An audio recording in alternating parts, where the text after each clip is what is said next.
देख रहे हो ਤੁਸੀਂ ਤੇ ਮੈਂ ਹਾਂ ਕੁਵਰਜੋਤ ਸਿੰਘ। ਜੇ ਗੱਲ ਕਰੀਏ ਓਮਿਕਰੋਨ ਦੀ ਤਾਂ ਲਗਾਤਾਰ ਹੀ ਪੰਜਾਬ ਦੇ ਵਿੱਚ ਅਤੇ ਭਾਰਤ ਦੇ ਵਿੱਚ ਓਮਿਕਰੋਨ ਨੇ ਪੈਰ ਪਸਾਰ ਲਏ ਨੇ ਅਤੇ ਲਗਾਤਾਰ ਹੀ ਕਰੋਨਾ ਦੇ ਕੇਸਿਸ ਦੀ ਗੱਲ ਕਰੀਏ ਤਾਂ ਲਗਾਤਾਰ ਹੀ ਕਰੋਨਾ ਦੇ ਕੇਸਿਸ 'ਚ ਵਾਧਾ ਹੋਇਆ। ਤੇ ਕੱਲ ਦੀਆਂ ਤਸਵੀਰਾਂ ਆਪ ਸਭ ਨੇ ਦੇਖੀਆਂ ਹੋਣਗੀਆਂ ਵੀ ਕਿਸ ਤਰੀਕੇ ਨਾਲ ਅੰਮ੍ਰਿਤਸਰ ਇੱਕ ਫਲਾਈਟ ਉਤਰਦੀ ਹੈ, ਇਟਲੀ ਤੋਂ ਫਲਾਈਟ ਉਤਰਦੀ ਹੈ ਜਿਸ ਵਿੱਚ ਮੁਸਾਫਰ 191 ਮੁਸਾਫਰ ਹੁੰਦੇ ਆ, ਜਿਸ ਵਿੱਚੋਂ 125 ਜਿਹੜੇ ਮੁਸਾਫਰ ਹੁੰਦੇ ਆ ਉਹ ਕੋਵਿਡ ਪੋਜ਼ਿਟਿਵ ਪਾਏ ਜਾਂਦੇ ਹਨ। ਉਸ ਤੋਂ ਬਾਅਦ ਹੁਣ ਵੱਡੀਆਂ ਗੱਲਾਂ ਆਉਣ ਲੱਗ ਗਈਆਂ ਸੀ ਕਿ ਹੁਣ ਜਿਹੜੀਆਂ 에ਅਰਲਾਈਨਸ ਨੇ ਉਹ ਇੱਕ ਵਾਰੀ ਫੇਰ ਸਭ ਕੁਝ ਕਲੋਜ਼ ਕਰ ਦਿੱਤਾ ਜਾਏਗਾ ਕਿ ਜਿਹੜੇ ਹਵਾਈ ਜਹਾਜ਼ ਨੇ ਉਹਨਾਂ ਨੂੰ ਫੇਰ ਤੋਂ ਕਹਿ ਸਕਦੇ ਆ ਵੀ ਉਹਨਾਂ ਦੀ ਉਡਾਨ ਜੋ ਹੈ ਬੰਦ ਕਰ ਦਿੱਤੀ ਜਾਵੇਗੀ। ਤਾਂ ਹੁਣ ਸਰਕਾਰ ਨੇ ਵੱਡਾ ਫੈਸਲਾ ਲਿਆ। ਸਰਕਾਰ ਨੇ ਜਿਹੜੀਆਂ ਨਵੀਆਂ ਗਾਈਡਲਾਈਨਸ ਦਿੱਤੀਆਂ ਉਸ ਦੇ ਤਹਿਤ ਤੁਹਾਨੂੰ ਸਭ ਕੁਝ ਦੱਸ ਦਿੰਦੇ ਆ ਵੀ ਕੀ ਨਵੀਆਂ ਗਾਈਡਲਾਈਨਸ ਆਈਆਂ। ਸਭ ਤੋਂ ਪਹਿਲੀ ਗੱਲ ਤਾਂ ਹੈ ਜੇ ਤਾਂ ਕਿਸੇ ਨੇ ਵੀ ਹਵਾਈ ਸਫ਼ਰ ਕੀਤਾ ਤੇ ਭਾਰਤ ਵਿੱਚੋਂ ਲੈਂਡ ਹੋਇਆ ਤਾਂ 7 ਦਿਨ ਦਾ ਹੋਮ ਕੁਆਰੰਟਾਈਨ ਬਹੁਤ ਹੀ ਜ਼ਰੂਰੀ ਕਰ ਦਿੱਤਾ ਗਿਆ। ਭਾਵੇਂ ਉਸ ਦੀ ਰਿਪੋਰਟ ਨੈਗੇਟਿਵ आई ਹੋਵੇ, ਜ਼ਰੂਰ ਪੋਜ਼ਿਟਿਵ ਰਿਪੋਰਟ ਆਏਗੀ। ਤਾਂ ਇਹ ਵੀ ਗੱਲ ਕਹੀ ਗਈ ਹੈ ਜੇ ਕਿਸੇ ਦੀ ਪੋਜ਼ਿਟਿਵ ਰਿਪੋਰਟ ਆਉਂਦੀ ਆ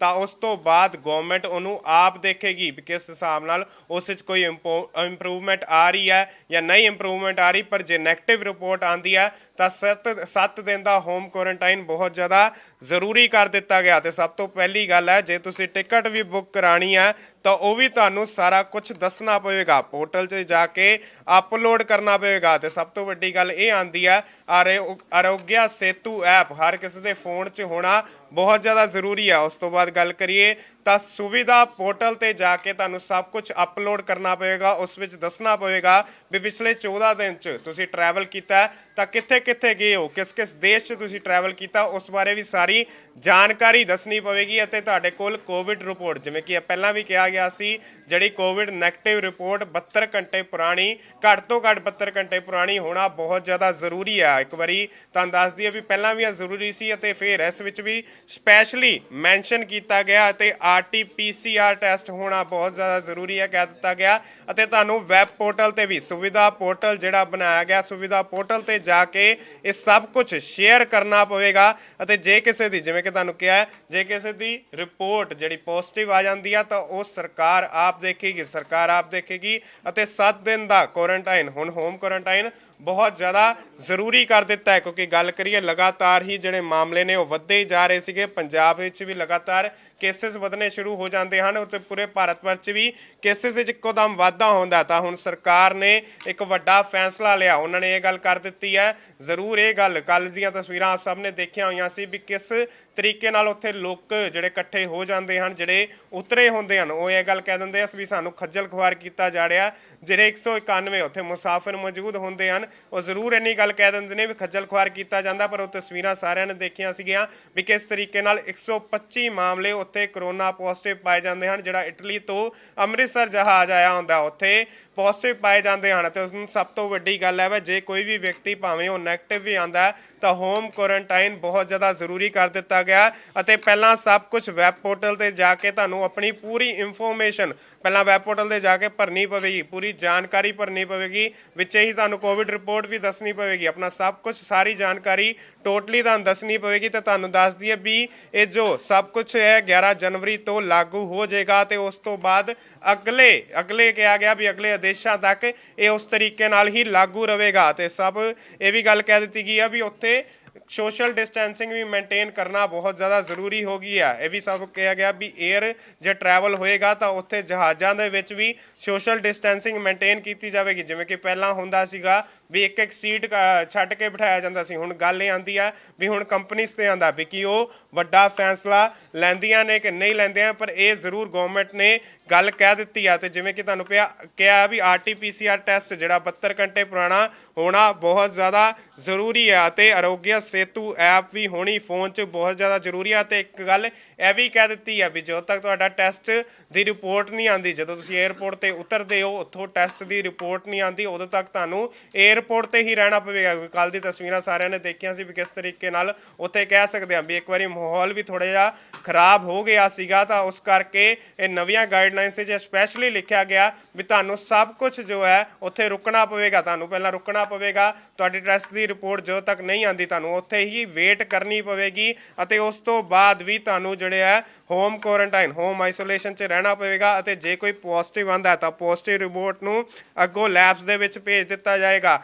ਗੱਲ ਕਰੀਏ INSACOG ਦੀ ਲੈਬਸ ਵਿੱਚ ਜਿਹੜੀਆਂ ਰਿਪੋਰਟਸ ਭੇਜ ਦਿੱਤੀਆਂ ਜਾਣਗੀਆਂ, ਉੱਥੇ ਟੈਸਟਿੰਗ ਹੋਏਗੀ ਵੀ ਕਿਹੜੇ ਵੇਰੀਐਂਟ ਦੇ ਇਹ ਕੇਸਿਸ ਨੇ, ਜਿਹੜੇ ਕੇਸਿਸ ਆਏ ਨੇ ਉਹ ਕਿਸ ਵੇਰੀਐਂਟ ਦੇ ਨੇ, ਅੱਗੇ ਜਾ ਕੇ ਇਹ ਟੈਸਟ ਹੋਏਗੀ। ਅਤੇ ਸਭ ਤੋਂ ਵੱਡੀ ਗੱਲ ਹੁਣ ਇਹ ਆ ਰਹੀ ਆ ਵੀ ਆਈਸੋਲੇਸ਼ਨ ਜਿਹੜੀ ਕਹਿ ਦਿੱਤੀ ਗਈ ਹੈ ਵੀ ਪਹਿਲਾਂ ਤਾਂ ਸਰਕਾਰ ਵੀ ਜੇ ਕੋਈ ਪੋਜ਼ਿਟਿਵ ਆਉਂਦਾ ਤਾਂ ਸਰਕਾਰ ਉਸ 'ਤੇ ਪੂਰੀ ਨਜ਼ਰ ਰੱਖੇਗੀ ਕਿ ਪੋਜ਼ਿਟਿਵ ਆਇਆ ਤਾਂ ਉਸ ਵਿੱਚ ਕੀ ਜੇ ਕੋਈ ਗੱਲ ਕਰੀਏ ਤਾਂ ਰੈਗੂਲਰ ਉਸ ਦਾ ਚੈੱਕਅਪ ਵੀ ਕਿਹਾ ਜਾ ਰਿਹਾ ਵੀ ਹੋਏਗਾ ਅਤੇ ਸਭ ਤੋਂ ਵੱਡੀ ਗੱਲ ਹੈ ਵੀ ਦੇਖਿਆ ਜਾਵੇਗਾ ਵੀ ਉਸ ਦੀ ਪ੍ਰੋਪਰਲੀ ਚੈਕਿੰਗ ਕੀਤੀ ਜਾਵੇਗੀ, ਉਹ ਦੇਖ ਰੇਖ 'ਚ ਹੋਏਗਾ। ਇਹ ਵੱਡੀ ਗੱਲ ਕਹਿ ਦਿੱਤੀ ਹੈ ਜੇ ਪੋਜ਼ਿਟਿਵ ਕੋਈ ਆਂਦਾ ਅਤੇ ਜੇ ਨੈਗੇਟਿਵ ਆਂਦਾ ਤਾਂ ਤੁਹਾਨੂੰ 7 ਦਿਨ ਦਿੱਤੇ ਜਾਣਗੇ ਵੀ ਤੁਸੀਂ ਹੋਮ ਆਈਸੋਲੇਸ਼ਨ 'ਚ ਰਹੋ ਅਤੇ ਕੋਵਿਡ ਰਿਪੋਰਟ ਹੋਣੀ ਵੀ ਬਹੁਤ ਜ਼ਿਆਦਾ ਜ਼ਰੂਰੀ ਹੈ। ਹੁਣ ਸਭ ਤੋਂ ਵੱਡੀ ਗੱਲ ਇਹ ਆਉਂਦੀ ਹੈ ਵੀ ਲਗਾਤਾਰ ਗੱਲ ਕਰੀਏ ਤਾਂ ਲਗਾਤਾਰ ਹੀ ਕੇਸਿਸ ਵੱਧਦੇ ਜਾ ਰਹੇ ਹਨ ਅਤੇ at risk countries the we list ਆ ਚੁੱਕੀ ਹੋਈ ਹੈ।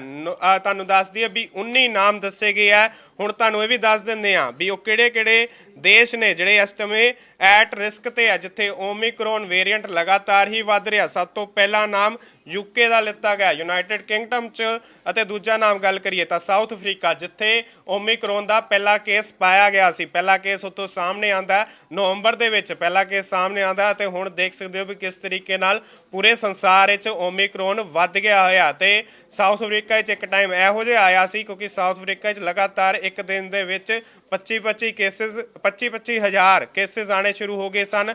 ਅਤੇ ਹੁਣ ਤੀਜੇ ਕੰਟਰੀ ਦੀ ਨਾਮ ਲਈਏ ਤਾਂ ਬ੍ਰਾਜ਼ੀਲ, ਉਸ ਤੋਂ ਬਾਅਦ ਗੱਲ ਕਰੀਏ ਤਾਂ China, Mauritius, New Zealand, Zimbabwe, Hong Kong, Israel, Chicago, ਜਿਹੜੇ ਕੇਨੀਆ, ਨਾਈਜੀਰੀਆ, ਮਾਫ ਕਰਨਾ ਜੀ, ਜ਼ਾਂਬੀਆ, ਇਹ ਜਿਹੜੇ ਨੇ ਕੰਟਰੀਜ਼ ਦੇ ਨਾਮ ਸਾਹਮਣੇ ਆਉਂਦੇ ਆ। 19 ਕੰਟਰੀਜ਼ ਦੇ ਨਾਮ ਸਾਹਮਣੇ ਆਉਂਦੇ ਆ ਜਿਸ ਵਿੱਚ ਗੱਲ ਕਰੀਏ ਤਾਂ ਸਭ ਤੋਂ ਵੱਡੀ ਗੱਲ ਹੈ UK ਅਤੇ ਸਾਊਥ ਅਫਰੀਕਾ ਦੇ ਨਾਮ ਵੀ ਸਾਹਮਣੇ ਆਉਂਦੇ ਨੇ ਕਿਉਂਕਿ ਸਾਊਥ ਅਫਰੀਕਾ ਦੀ ਗੱਲ ਕਰੀਏ ਤਾਂ ਸਭ ਤੋਂ ਪਹਿਲਾਂ ਕੇਸ ਉੱਥੋਂ ਹੀ ਸਾਹਮਣੇ ਆਉਂਦਾ ਅਤੇ ਕਾਫੀ ਗੱਲ ਕਰੀਏ ਤਾਂ ਇੱਥੋਂ ਲੋਕ ਟਰੈਵਲ ਵੀ ਬਹੁਤ ਜ਼ਿਆਦਾ ਕਰਦੇ ਹਨ। UK ਦੀ ਗੱਲ ਕਰੀਏ ਤਾਂ ਕਾਫੀ ਲੋਕ ਜਿਹੜੇ ਪੰਜਾਬੀ ਲੋਕ ਵੀ ਨੇ ਜਿਹੜੇ UK ਜਾ ਕੇ ਵਸੇ ਹੋਏ ਨੇ ਉਹ ਕਾਫੀ ਲੋਕ ਟਰੈਵਲ ਵੀ ਕਰਦੇ ਹਨ ਅਤੇ ਹਾਈ ਰਿਸਕ ਕਿਹਾ ਗਿਆ ਵੀ ਇਹ ਕੰਟਰੀਜ਼ ਜਿਹੜੀਆਂ ਨੇ ਇੱਥੇ ਓਮਿਕਰੋਨ ਦੇ ਕੇਸਿਸ ਲਗਾਤਾਰ ਹੀ ਜਿਹੜੇ ਵੱਧਦੇ ਜਾ ਰਹੇ ਨੇ, ਸੋ ਹਾਈ ਅਲਰਟ ਤੇ ਹਾਈ ਰਿਸਕ ਤੇ ਕਿਹਾ ਗਿਆ। ਅਤੇ ਸਭ ਤੋਂ ਵੱਡੀ ਗੱਲ ਹੈ ਵੀ ਵੱਡੀਆਂ ਕੰਟਰੀਜ਼ ਦੇ ਨਾਮ ਆ ਜਾਂਦੇ ਹਨ। ਜਿਵੇਂ ਕਿ ਚਾਈਨਾ ਦੀ ਵੀ ਗੱਲ ਕਰੀਏ ਤਾਂ ਚਾਈਨਾ ਵਿੱਚ ਵੀ ਹੁਣ ਕੇਸਿਸ ਇੱਕ ਵਾਰੀ ਫੇਰ ਵਧਣੇ ਸ਼ੁਰੂ ਹੋ ਗਏ ਹਨ ਕਿਉਂਕਿ ਜਿਹੜੀ ਉੱਥੇ ਵੈਕਸੀਨ ਲੱਗੀ ਸੀ ਕੋਵੈਕਸ ਦਾ ਨਾਮ ਸੀਗਾ, ਉਹ ਵੈਕਸੀਨ ਕਿਹਾ ਗਿਆ ਵੀ ਓਮਿਕਰੋਨ ਦੇ ਉੱਤੇ ਗੱਲ ਇਹ ਆਉਂਦੀ ਹੈ ਵੀ ਬਿਲਕੁਲ ਵੀ ਕਾਰਗਰ ਨਹੀਂ ਹੈ। ਉੱਥੇ ਦੇ ਡਾਕਟਰਾਂ ਨੇ ਇਹ ਸਿੱਧ ਕਰ ਦਿੱਤਾ ਸੀ, ਉਹਦੇ ਡਾਕਟਰਾਂ ਨੇ ਇਹ ਗੱਲ ਕਹਿ ਦਿੱਤੀ ਸੀ ਵੀ ਜਿਹੜੀ ਉੱਥੇ ਦੀ ਵੈਕਸੀਨ ਹੈ ਉਹ ਓਮਿਕਰੋਨ ਤੇ ਕਾਰਗਰ ਨਹੀਂ ਸਾਬਤ ਹੋਈ। ਸੋ ਹੁਣ ਕਰੋਨਾ ਦੀ ਗੱਲ ਕਰੀਏ ਤਾਂ ਚਾਈਨਾ ਵਿੱਚ ਵੀ ਲਗਾਤਾਰ ਹੀ ਉਹ ਵੱਧਦਾ ਜਾ ਰਿਹਾ ਤੇ ਇੰਡੀਆ 'ਚ ਵੀ ਵੱਧਦਾ ਜਾ ਰਿਹਾ। ਅਤੇ ਹੁਣ ਸਭ ਤੋਂ ਵੱਡੀ ਖਬਰ ਇਹ ਹੈ ਵੀ 7 ਦਿਨਾਂ ਵਾਸਤੇ ਤੁਹਾਨੂੰ ਹੋਮ ਕੁਆਰੰਟਾਈਨ ਹੋਣਾ ਪਵੇਗਾ। ਜੇ ਕੋਈ ਵੀ ਗੱਲ ਕਰੀਏ ਇੰਟਰਨੈਸ਼ਨਲ ਜੇ ਟਰੈਵਲ ਕਰ ਰਿਹਾ ਕਿਸੇ ਹੋਰ ਕੰਟਰੀ ਤੋਂ ਇੰਡੀਆ ਦੇ ਵਿੱਚ ਆ ਰਿਹਾ ਤਾਂ ਉਸ ਨੂੰ 7 ਦਿਨਾਂ ਦੇ ਵਾਸਤੇ ਜੋ ਹੋਮ ਕੁਆਰੰਟਾਈਨ ਹੋਣਾ ਪਵੇਗਾ, ਹੋਮ ਆਈਸੋਲੇਸ਼ਨ 'ਚ ਉਸ ਨੂੰ ਰਹਿਣਾ ਪਵੇਗਾ। ਇਹ ਵੱਡੀ ਅਪਡੇਟ ਹੁਣ ਸਾਹਮਣੇ ਆਈ ਆ ਅਤੇ 19 ਕੰਟਰੀਜ਼, ਤੁਹਾਨੂੰ ਇਹ ਵੀ ਗੱਲ ਦੱਸਦੀ ਹਾਂ, 19 ਕੰਟਰੀਜ਼ ਜਿਹੜੀਆਂ